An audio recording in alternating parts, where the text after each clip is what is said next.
Pour la section française de l'Observatoire international des prisons, qui a porté l'affaire en justice, ces manquements ont constitué des atteintes illégales aux droits fondamentaux des personnes détenues au centre pénitentiaire de Nouméa.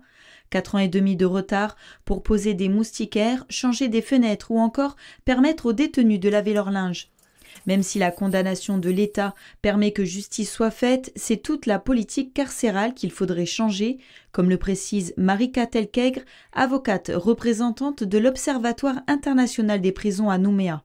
En fait, le code pénal, il est commun en France et en Calédonie, hein. Vous voyez, c'est vraiment quelque chose qui est global, quoi, qui est centralisé et qui doit être amené à évoluer.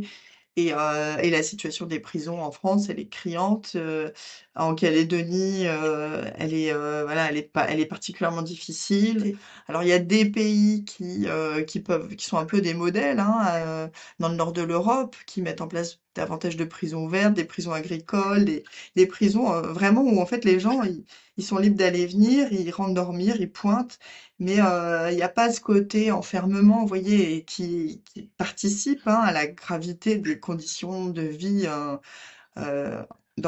au camp Est, hein. Il faut qu'il y ait quelqu'un, là-haut qui veuille vraiment se pencher sur le problème des prisons et qui soit prêt aussi à affronter, la peur, de la société à l'égard des détenus.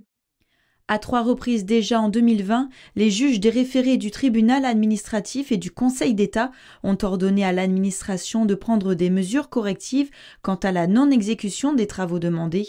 Pour Philippe Reuter, bâtonnier de l'Ordre des avocats, c'est une aberration, d'autant que rien ne prévoit d'être fait en attendant la nouvelle prison qui devrait voir le jour en 2032. Toutes les autorités qui s'intéressent à ce problème sur ce territoire ont toujours demandé la construction d'un nouveau centre pénitentiaire, parce que si vous voulez, le camp Est, ça coûte très cher de le rafistoler au fil des ans, et finalement son fonctionnement n'est pas satisfaisant. Bon, très bien. Mais donc on nous a annoncé 60 milliards pour faire une prison, alors à l'horizon, je sais pas, 2032. Bon, ça c'est très bien.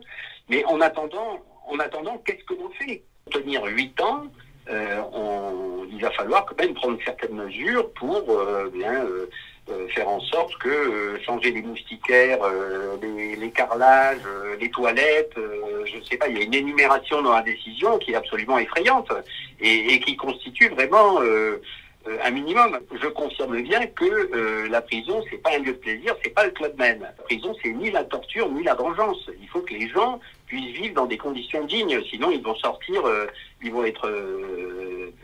pire qu'ils n'y sont rentrés, quoi. Voilà.